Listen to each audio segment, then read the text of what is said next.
नमस्कार, बुलेटिन में आपका स्वागत है। आपके साथ मैं हूं जीनत सिद्दीकी। शुरुआत करेंगे खबरों की। मिशन 2022 को लेकर बीजेपी ने तैयारियां तेज कर दी है। बीजेपी के राष्ट्रीय अध्यक्ष जेपी नड्डा आज गोरखपुर के दौरे पर रहेंगे। दोपहर 12 बजे जेपी नड्डा बूथ अध्यक्षों को संबोधित करेंगे। कार्यक्रम में सीएम योगी भी मौजूद रहेंगे। बताया तो ये भी जा रहा है कि जेपी नड्डा बूथ अध्यक्ष के घर पर खाना भी खाएंगे। जेपी नड्डा वनटांगिया समाज के लोगों को भी संबोधित करेंगे।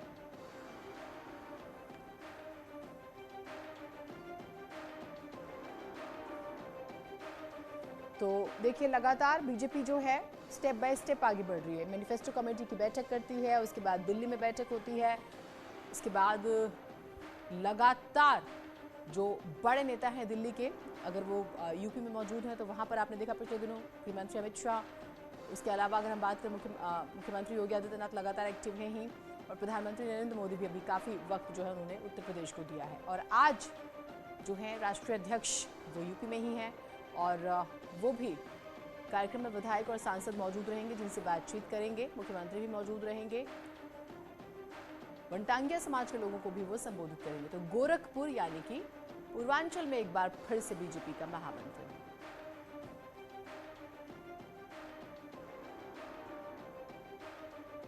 तो गोरखपुर से बीजेपी के राष्ट्रीय अध्यक्ष जेपी नड्डा लखनऊ जाएंगे। लखनऊ में विधानसभा चुनाव को लेकर यूपी बीजेपी कोर ग्रुप की बैठक होगी। इस बैठक में जेपी नड्डा, यूपी चुनाव प्रभारी धर्मेंद्र प्रधान, सीएम योगी समेत प्रमुख नेता शामिल होंगे। यूपी बीजेपी मुख्यालय पर शाम को ये बैठक होनी है।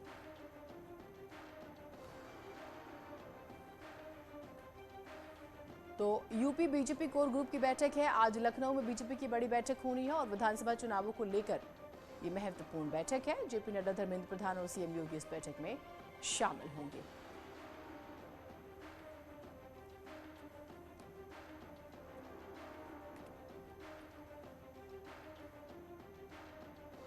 तो बीजेपी का मिशन यूपी, जिसकी हम बात कर रहे हैं, आज फिर से पूर्वांचल में ही ये बड़ी बैठक गोरखपुर में। उसके बाद लखनऊ आएंगे राष्ट्रीय अध्यक्ष, और विधायकों की बात करें, सांसदों की बात करें, मौजूद रहेंगे।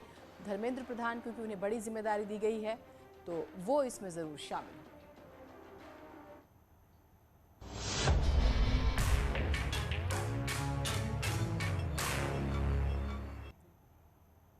प्रधानमंत्री मोदी और सीएम योगी की शानदार केमिस्ट्री की कुछ तस्वीरें सोशल मीडिया पर छाई हुई हैं। इन तस्वीरों को खुद सीएम योगी ने ट्वीट किया, लेकिन विपक्ष को मोदी और योगी की केमिस्ट्री पसंद नहीं आई।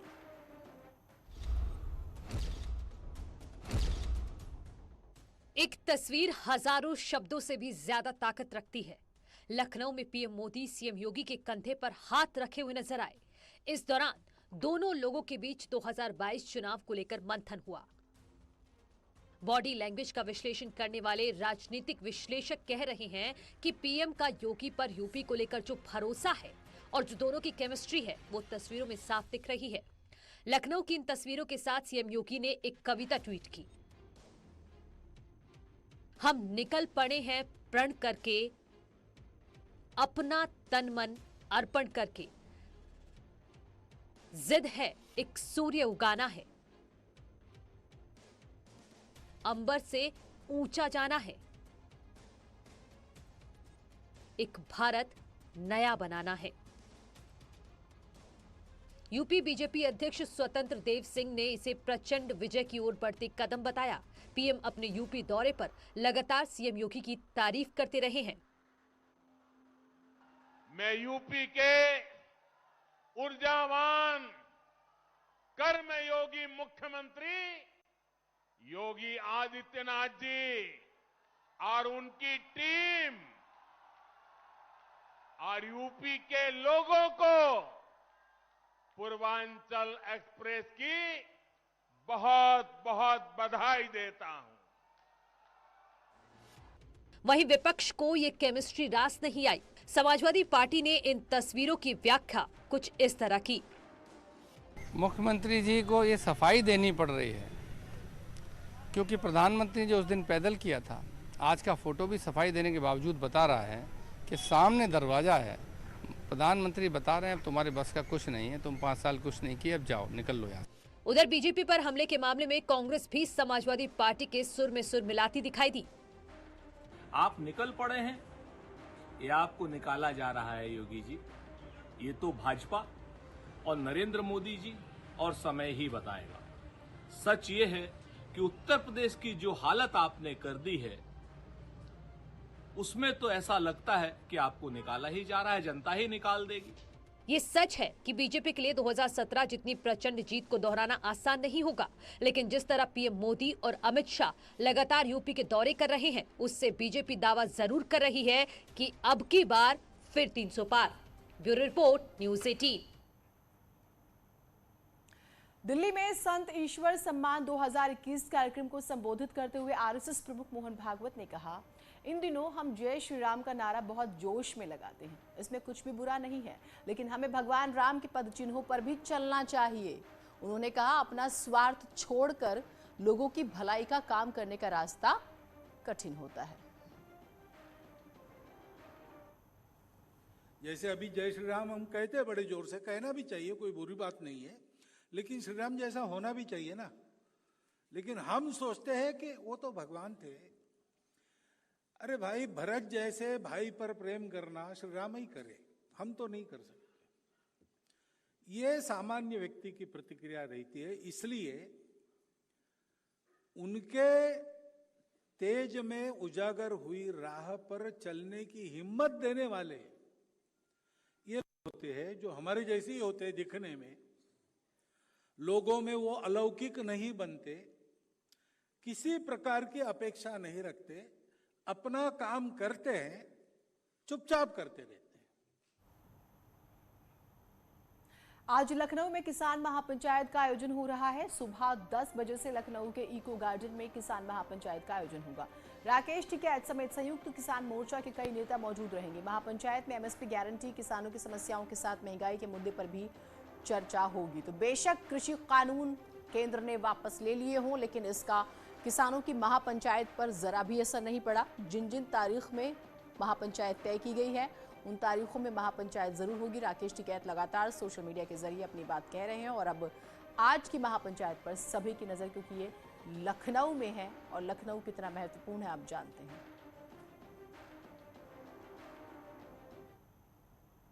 वैसे किसान मोर्चा ने प्रधानमंत्री मोदी को चिट्ठी भी लिखी है। एमएसपी पर गारंटी समेत 6 मांगे रखी गई हैं। किसानों पर दर्ज केस वापस लेने की मांग, अजय मिश्रा के खिलाफ कार्रवाई की मांग। केंद्रीय मंत्री हैं, आप जानते हैं 3 अक्टूबर को क्या हुआ था लखीमपुर खीरी में, वो भी आप जानते हैं, लिहाजा बर्खास्तगी की मांग, बर्खास्त करने और गिरफ्तारी की मांग भी है। 700 किसानों को मुआवजा देने की मांग। ये वो 700 किसान हैं जो 25-26 नवंबर 2020 से आंदोलन करने बैठे थे और अभी तक जिनकी जानें जा चुकी हैं। किसानों का स्मारक बनाने के लिए सरकार जमीन भी दे। तो ये मांगे जो हैं किसान संयुक्त किसान मोर्चा की तरफ से इस चिट्ठी में की गई है। सबसे महत्वपूर्ण एमएसपी पर गारंटी। उत्तर प्रदेश के पूर्व मुख्यमंत्री मुलायम सिंह यादव का आज जन्मदिन है। मुलायम सिंह यादव आज 82 साल के हो रहे हैं। लखनऊ में समाजवादी पार्टी कार्यालय में नेताजी का जन्मदिन बड़ी ही सादगी से मनाया जा रहा है। कि सपा कार्यकर्ताओं की अगर हम बात करें तो काफी उत्साहित हैं। केक काटा जाएगा। प्रदेश के सभी जिलों में इस कार्यक्रम को सादगी से मनाया जाएगा।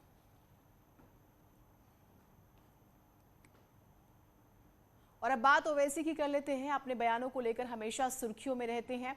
एक बार फिर से विवादित बयान दिया।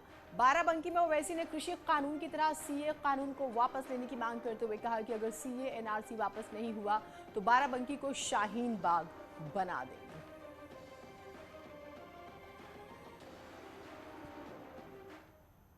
मुतालबा करते कि सीएए कानून को भी वापस लिया जाए। हमसे मीडिया वाले पूछ रहे हैं कि अगर नहीं करे तो क्या करेंगे। अगर एनपीआर और एनआरसी का कानून बनाएंगे तो हम दोबारा रोड पे निकलेंगे। यहीं पर भी शाहीन बाग बनेगा इंशाअल्लाह ताला। हम खुद आएंगे यहाँ पर। हम मुतालबा करते हैं कि सीएए का कानून वापस लिया जाए और ये जो किसान हैं वो सही पहचान लिए बीजेपी को और बीजेपी और मोदी और अमित शाह को। वो उनकी बात पर यकीन नहीं कर रहे। प्रशासन ने रविवार को मुख्तार अंसारी के खिलाफ बड़ी कार्रवाई करते हुए 3 करोड़ रुपए की संपत्ति को कुर्क किया। प्रशासन ने लखनऊ में मुख्तार अंसारी के पेट्रोल पंप को भी कुर्क किया। लखनऊ के हुसैनगंज इलाके में मुख्तार अंसारी की पत्नी आयशा अंसारी के नाम पर पेट्रोल पंप चल रहा था। आजमगढ़ पुलिस की टीम जिलाधिकारी आजमगढ़ की कुर्की के आदेश लेकर पहुंची थी, जहां पुलिस प्रशासन की मौजूदगी में यह कुर्की की कार्रवाई कराई गई।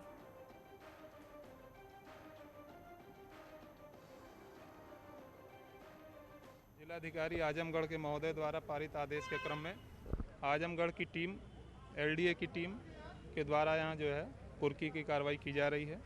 लखनऊ प्रशासन को अपेक्षित सहयोग के लिए वहाँ से कहा गया था। पत्र आदेश में पारित आदेश के क्रम में उसी क्रम में यहाँ कुर्की की कार्रवाई की जा रही है।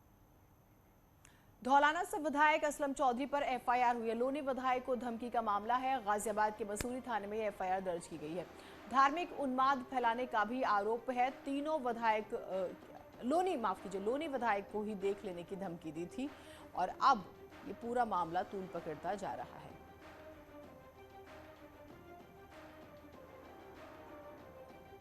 और विधायक असलम चौधरी ने क्या बयान दिया है, ये भी हम आपको सुना देते हैं। विधायक को फिर कह रहा हूं कि जो 7 बेटों के गोली लगवाई है, तेरे से भी इसका बदला मैं लेके दिखाऊंगा। नौजवान साथियों, खबर एटा से है। एटा में एक किराने के गोदाम में शॉर्ट सर्किट से आग लग गई। आग देखते ही देखते काफी विकराल हो गई, काफी सामान जल गया। कड़ी मशक्कत के बाद आग पर काबू पाया गया। बताया जा रहा है कि आग से लाखों का नुकसान हुआ है। कोतवाली नगर क्षेत्र का ये पूरा मामला है।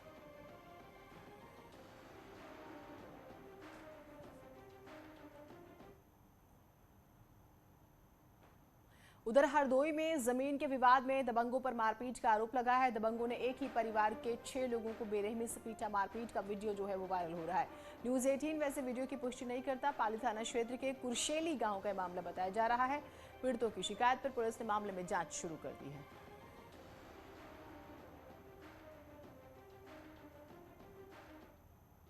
और मेरा ज़मीनी विवाद ये चल रहा है, एक साल हो गया है। उसका कार्रवाई अभी तक कोई नहीं हुई है। 3 बार उन्होंने मारा, हजारों प्रार्थना पत्र दिए, कोई सुनवाई नहीं आज तक की है। पुरानी आख्या लगा दी जाती है, खास 16 बना के अभी कर दी जाती है और कानून आगे दिखा दिया जाता है कि हमने निस्तारण कर दिया है। उधर एटा में चोरी के आरोप में एक युवक की पिटाई हुई है। पिटाई का वीडियो तेजी से वायरल हो रहा है। न्यूज़ 18 वायरल वीडियो की पुष्टि नहीं करता। बताया जा रहा है कि बाजार में खरीदारी करने आई महिला के बच्चे के गले में पड़ा सोने का लॉकेट युवक छीन रहा था। मामले में पुलिस ने जांच शुरू कर दी है। मामला कोतवाली नगर क्षेत्र का बताया जा रहा है।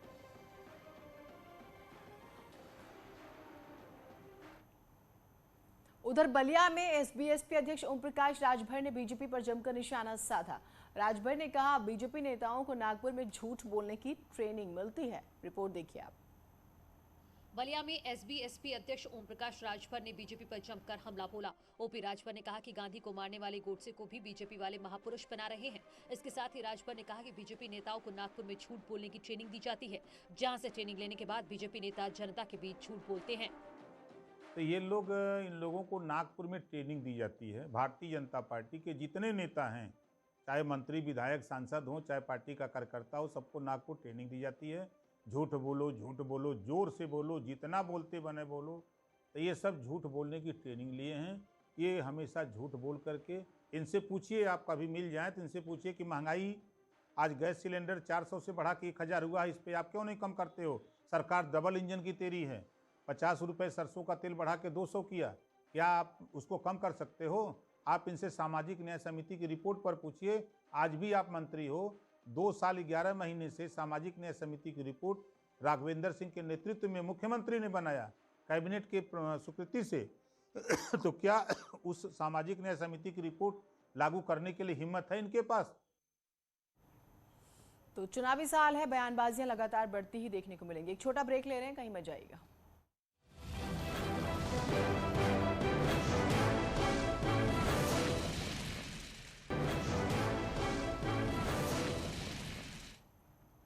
ब्रेक के बाद स्वागत है आप सभी का। मेरठ में ऑपरेशन कबाड़ी के तहत पुलिस ने गैंगस्टर हाजी इकबाल की 10 करोड़ रुपए की संपत्ति कुर्क की है। पुलिस के मुताबिक हाजी इकबाल पर अलग अलग थानों में 6 केस दर्ज हैं, जिनके आधार पर गैंगस्टर एक्ट में कार्रवाई की गई है। पुलिस का दावा है कि हाजी इकबाल गैंग बनाकर गाड़ियों की चोरी और उनके पार्ट्स निकालकर खरीदने और बेचने का अवैध कारोबार चला रहा था।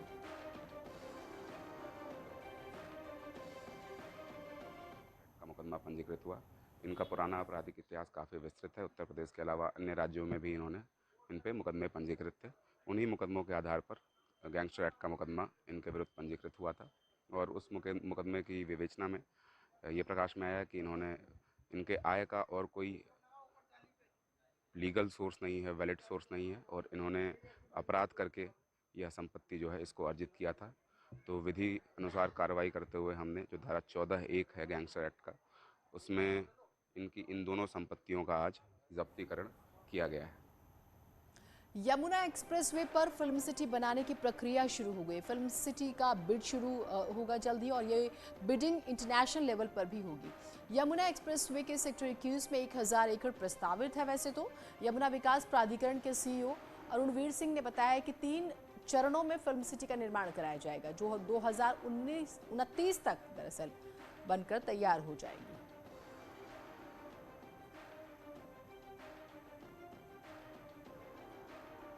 तो 2019 तक 3 स्टेप्स में ये फिल्म सिटी बनकर तैयार होगी। बड़ी इंटरेस्टिंग बात यह है कि इसकी जो बिडिंग शुरू होगी वो न सिर्फ नेशनल लेवल पे बल्कि इंटरनेशनल लेवल पर भी होगी। तो ये माना जा सकता है कि आपको बहुत कुछ नए दौर का देखने को मिले इस फिल्म सिटी में, क्योंकि नई होगी, इंटरनेशनल लुक देने की कोशिश भी, तो कुछ दिलचस्प भी मिल सकता है।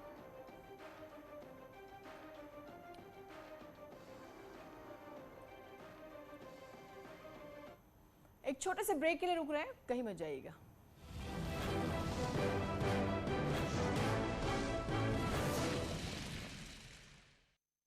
फंड से मिले मुआवजा।